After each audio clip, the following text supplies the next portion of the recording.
Cambridge Ielts 3 by the University of Cambridge Local Examinations Syndicate. Published by Cambridge University Press. This recording is copyright. Test 1. You will hear a number of different recordings, and you will have to answer questions on what you hear. There will be time for you to read the instructions and questions, and you will have a chance to check your work. All the recordings will be played once only. The test is in 4 sections. Write all your answers in the listening question booklet. At the end of the test, you will be given 10 minutes to transfer your answers to an answer sheet. Now turn to Section 1.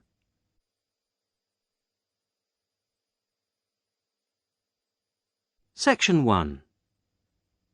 Listen to this telephone conversation between Janice Biggins, who works for a house renting agency, and John Anderson. First, you have some time to look at questions 1 to 6.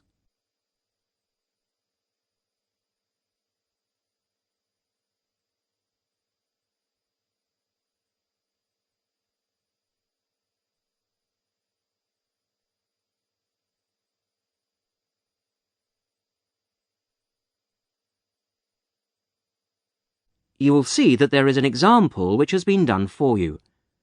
On this occasion only, the conversation relating to this will be played first.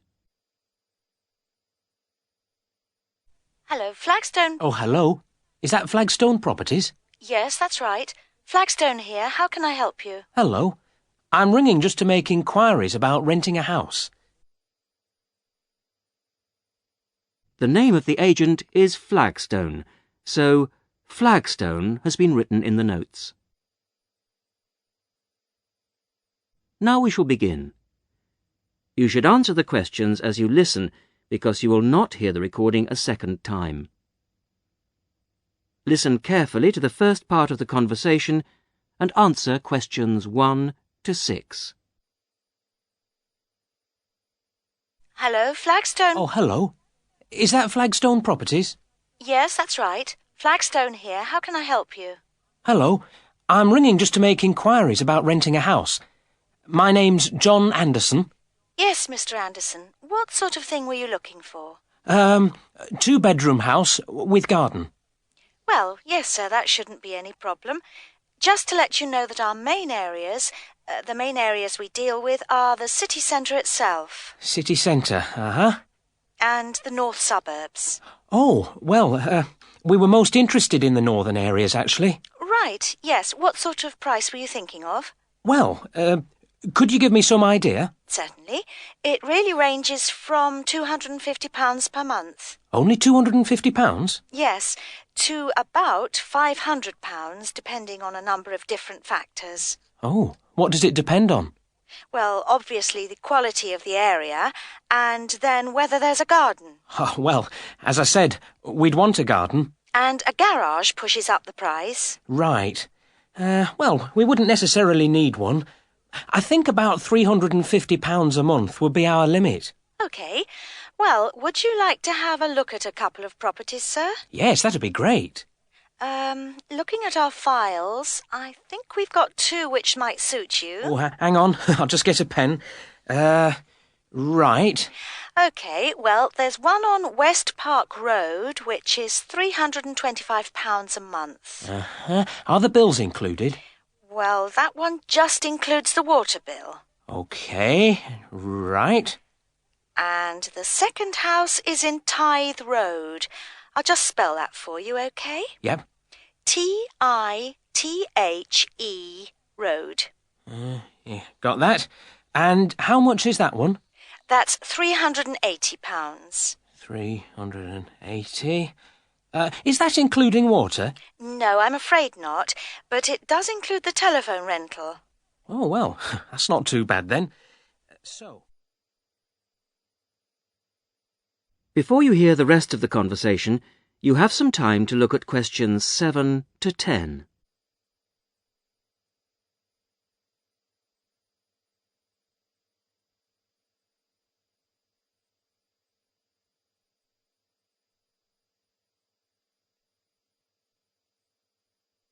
Now listen and answer questions 7 to 10. So when would you be available to see them? Well, I'll be in town next week, say Thursday. No, I'm sorry, we don't have any availability for Thursday. How about Wednesday afternoon? OK. That's fine. Would 5 be OK? Yes, fine. 5 o'clock it is. Just come to the Flagstone offices. Oh, before I forget, what sort of things do I need to get done, to rent with you? Well, the most important thing is a letter from your bank. No problem. And then a reference letter from your employer. Yes, that's OK. Great. And then we would need you to give 2 weeks' notice of moving in. Right, 2 weeks' notice. And what about a deposit? That's 1 month's rent, whatever the amount is. OK. 1 month. Is that it? No, sorry, one more. You will have to pay for the contract. Oh, yes, I'd forgotten about that. OK, fine. So I'll start arranging those, and I'll see you next week. Yes. Thanks very much. Bye. Goodbye.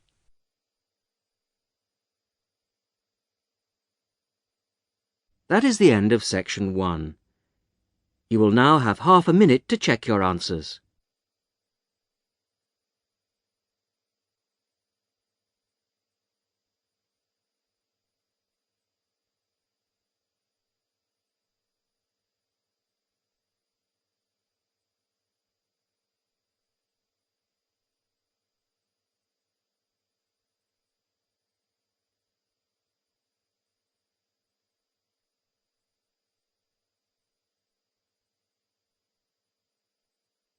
Now turn to section 2.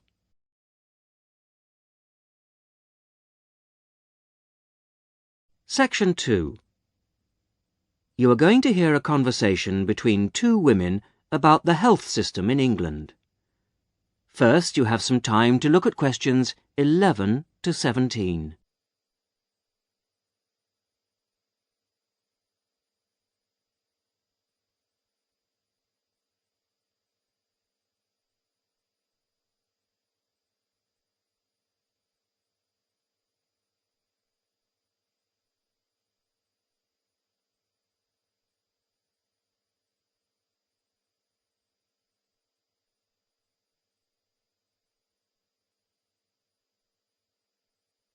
Now listen to the first part of the conversation and answer questions 11 to 17. Hello, Mrs. Sutton. Come in. How are you settling in next door? Have all your things from Canada arrived yet? I thought I saw a removals van outside your house yesterday afternoon. Yes, they came yesterday. We spent all day yesterday arranging them. It's beginning to feel a bit more like home now. Oh, that's good. Look, come in and sit down. Are you all right? You look a bit worried. Well, I am a bit. I'm sorry to bother you so early, Mrs. Smith, but I wonder if you could help me. Could you tell me how I can get hold of a doctor? Our daughter, Anna, isn't very well this morning, and I may have to call somebody out. She keeps being sick, and I am beginning to get a bit worried. I just don't know how the health system works here in England. All I know is that it's very different from ours back in Canada. Well, I don't know really where to start. Let me think. Well, the first thing you have to do is find a family doctor. Mm-hmm. Sometimes we call them general practitioners as well. Right. And register with him or her.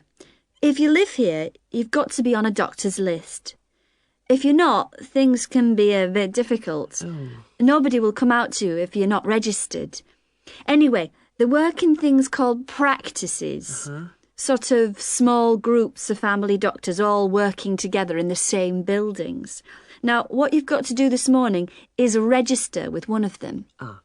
There are 2 practices near here, so we're quite well off for doctors in this part of Manchester. There's the Dean End Health Centre, about 10 minutes walk away. And there's another practice in South Hay. That's about 5 minutes away, going towards the town centre. We're registered at the Dean End one, but they're both OK. There are about 6 doctors in our practice and 4 in the other, so ours is quite big in comparison, and the building and everything's a bit more modern. South A is a bit old-fashioned, but the doctors are okay. Their only problem is that they don't have a proper appointment system. Sometimes you have to wait for ages there to see someone. Anyway, you go to the receptionist in whichever health centre and ask her to register you with a doctor there. You have to fill in a form, but it doesn't take long. Ours is called Dr. Jones, and we've been going to him for years, ever since we moved here 15 years ago. I wouldn't say he's brilliant, but I suppose he's all right, really. We're used to him now. They say he's very good with elderly people, but he does tend to get a bit impatient with children. Listen, the one who's supposed to be really good with small children is Dr. Shaw. I've heard lots of people say that. She's young and she's got small children of her own, so you could try registering with her. And if her list's full, I heard somebody say the other day that there's a really nice young doctor at South Hay, a Dr. Williams. He holds special clinics for people with back trouble, but that's not really your problem, is it? Now you have some time to look at questions 18 to 20.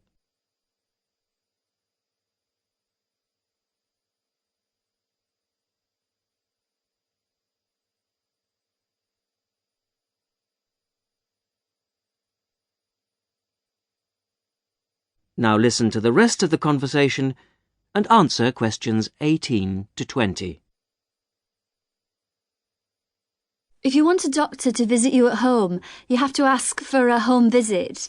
You're supposed to do that before 10:30 in the morning, but obviously if it's an emergency, you can phone at any time, night or day. It might not be your doctor that comes, though. It's quite often one of the other doctors in the practice. It doesn't really seem to make much difference. Right. Otherwise, you make an appointment to see your doctor at the health centre. You usually get seen the same day. Not always, of course, but usually, as I say. They hold surgeries between 9 and 11:30 every weekday, and from 4 to 6:30 Monday to Thursday. Saturdays are only for emergencies. I see. When the doctor sees you, he gives you a prescription. He writes what medication you need on it, and you take it to a chemist shop. There's one opposite the centre. If it's for a child under 16, you don't have to pay, so if it's for Anna, there's no problem. The same thing goes if you're unemployed or retired, or if you're pregnant. Just as well, because it's not cheap. You pay the same price for each item the doctor has prescribed. At the moment, it's something like £5 per item. So you pay for the medication, but the consultation with the doctor doesn't cost you anything. It's completely free as long as you're a resident here. You're going to be here for 3 years, aren't you? So, there shouldn't be any question of you paying anything to see the doctor. So that's one less problem to worry about. Look, Mrs. Sutton, if you want, I'll sit with your daughter for half an hour if you want to go down to the health centre to register. It's no trouble, really, don't worry. Are you sure you wouldn't mind? That would really help me a lot. I'll ask them if they can send someone round later to see Anna. I think I'll try the Dean End Centre. Good idea. Don't worry about Anna. Right. I'll be back as soon as I can.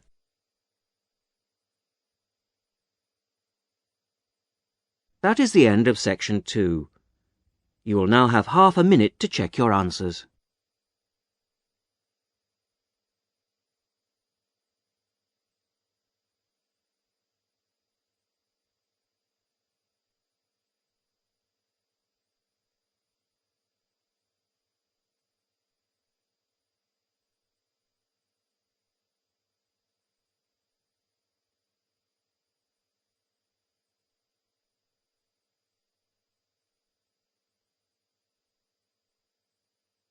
Now turn to section 3.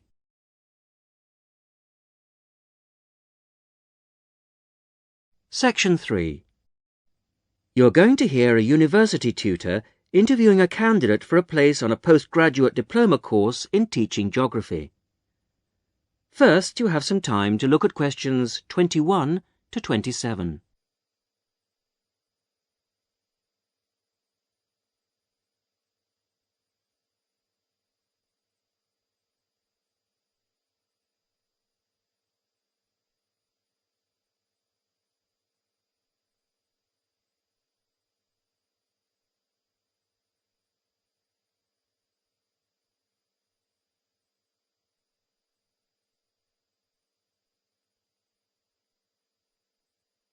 Now listen carefully to the first part of the interview and answer questions 21 to 27. Hello. Jonathan Briggs, isn't it? Yes, that's right. Do come in and sit down. Thanks. Right.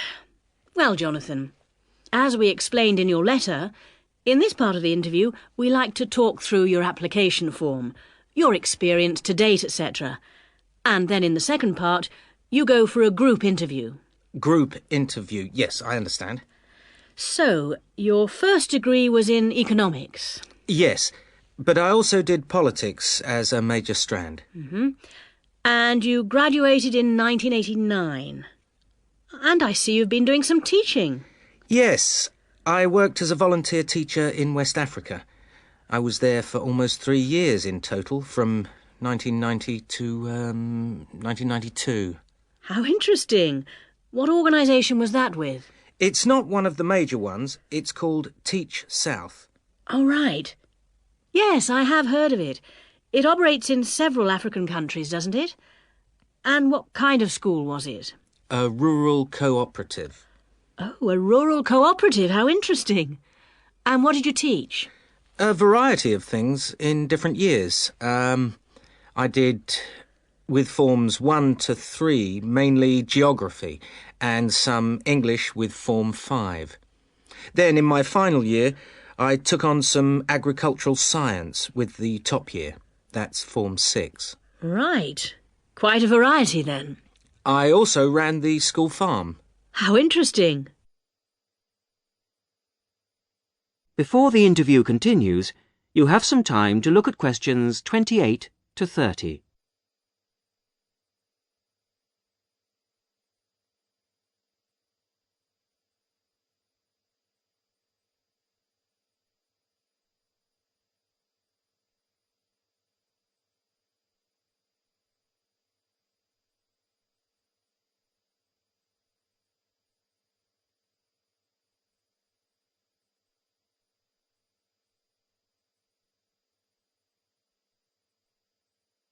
Now listen to the rest of the interview and answer questions 28 to 30. And how did you find the whole experience? I'll be honest with you. At the end of the first year, I really wanted to leave and come home. Oh, why was that? Well, I was very homesick at first and missed my family. Oh, yes, I can understand that. And I also found it frustrating to have so few teaching resources. But I did decide to stay, and in the end I extended my tour to a 3rd year. Right. Things must have looked up then. Yes, we set up a very successful project, breeding cattle to sell locally. Really? And then, after a lot of hard work, we finally got funds for new farm buildings. And you wanted to see things through? Uh-huh. And that's why you want to train to teach geography? Yes. I've had a couple of jobs since then, but I now realise I like teaching best. And I chose geography because it's my favourite subject. And also because I think it has so many useful applications. Well, you certainly have had some interesting work experience. I'll ask you now to go on to the next stage of the interview.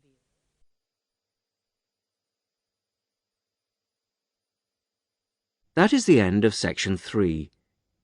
You will now have half a minute to check your answers.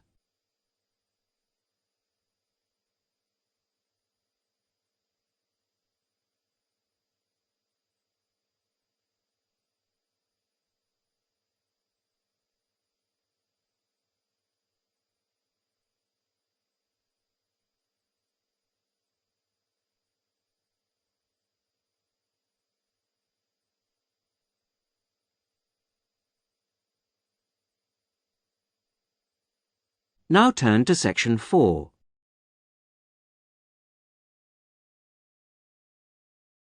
Section 4.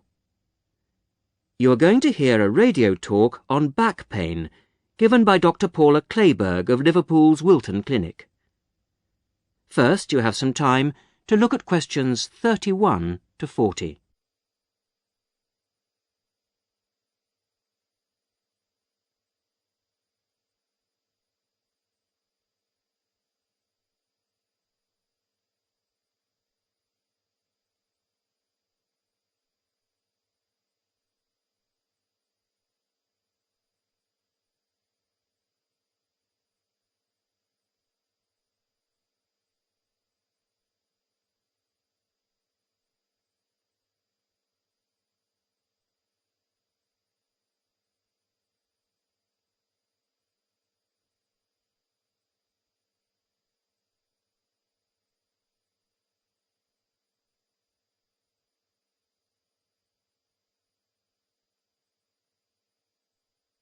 Now listen carefully to the talk and answer questions 31 to 40.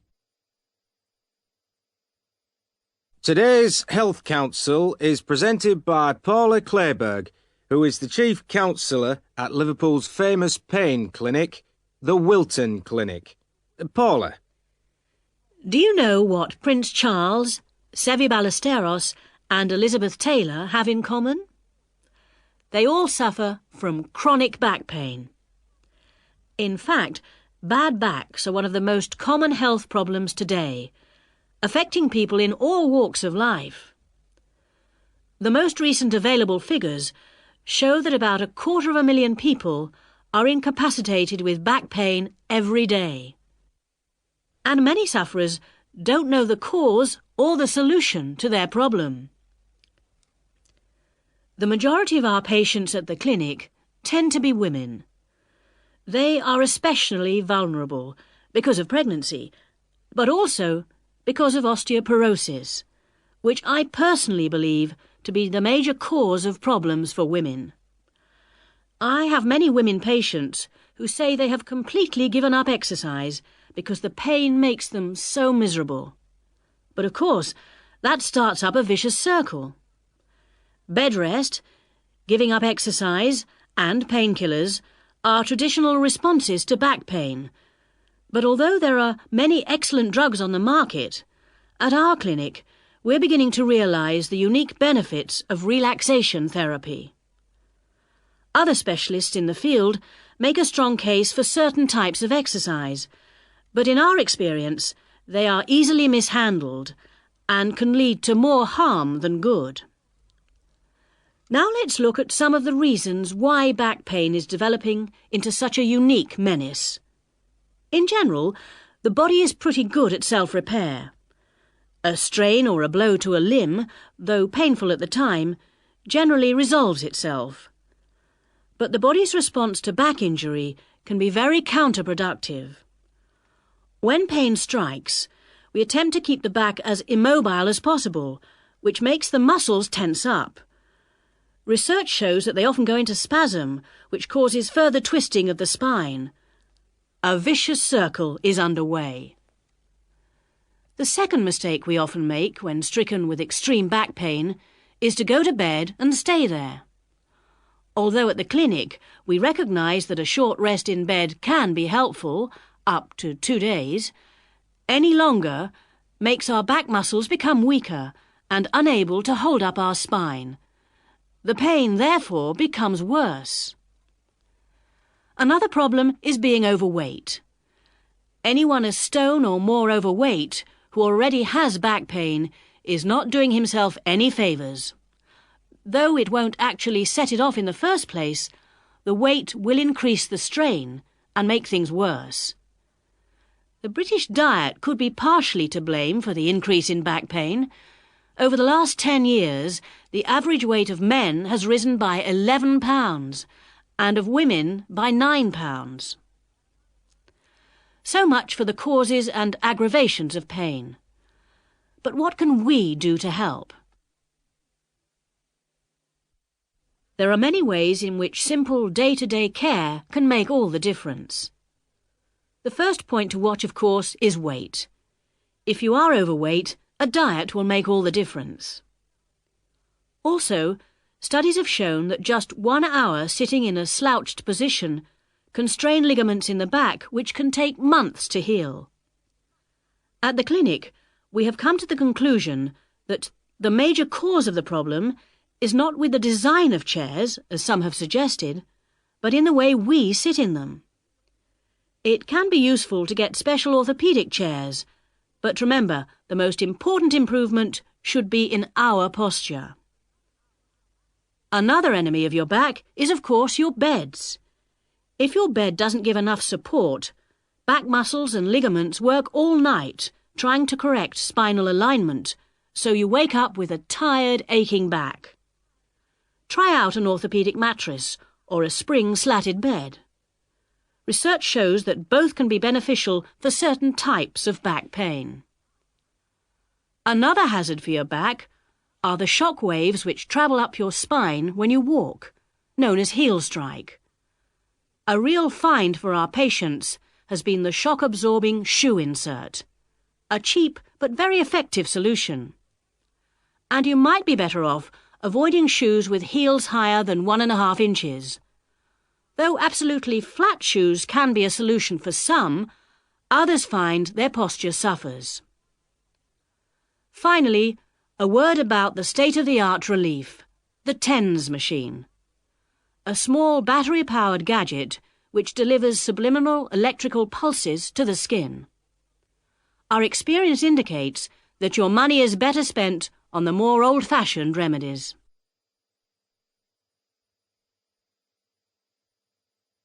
That is the end of section 4. You will now have half a minute to check your answers.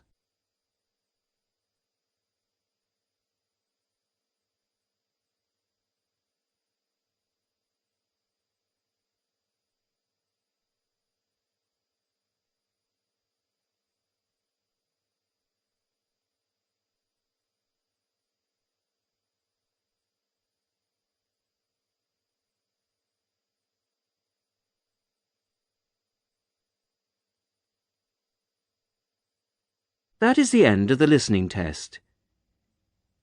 In the Ielts test, you would now have 10 minutes